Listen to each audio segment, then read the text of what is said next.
Kaboré, je suis le référent ESF sur le projet Hors-Gris des Savanes. Le projet Hors-Gris des Savanes est né en 2018. Et la première phase qui a duré 3 ans et une deuxième phase qui a démarré en 2022 et qui s'est clôturée en 2024. Et l'objectif de ce projet, c'est de renforcer les moyens de production au profit de nos bénéficiaires, nos agro-éleveurs, c'est comme ça qu'on les appelle. Voilà. Et donc, cette troisième phase, c'est une phase vraiment de consolidation et de pérennisation, l'appui à la pérennisation des dispositifs que nous avons mis en place durant la première phase.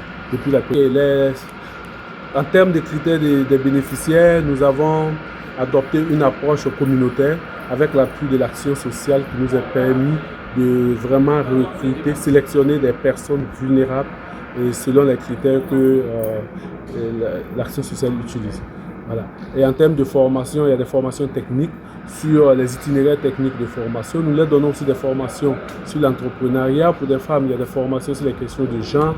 Et après ça, on les coach à élaborer des plans d'affaires.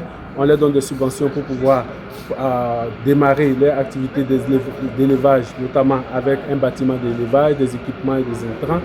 Et il y a la COPEC à côté aussi qui facilite ces installations avec des crédits pour certains jeunes tels que les jeunes de l'IFAD et de la MFFR. Est-ce qu'on a une idée du nombre de bénéficiaires? Oui, pour cette troisième phase, on est autour de 800 bénéficiaires indirects, voilà, qui pourront bénéficier du projet. Mais ceux qui vont avoir les bâtiments, ils sont au nombre de 200, donc 120 femmes qui ont travaillé avec nous dans la deuxième phase et 80 jeunes qui vont sortir du centre de l'IFAD, 50 et 30 dans les 80, 50 pour l'IFAD et 30 au niveau du centre d'Ampion avec la MFF.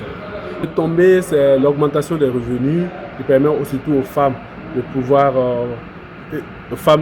des agro-éleveurs de pouvoir prendre en charge la scolarité de leurs enfants, aussi de l'alimentation.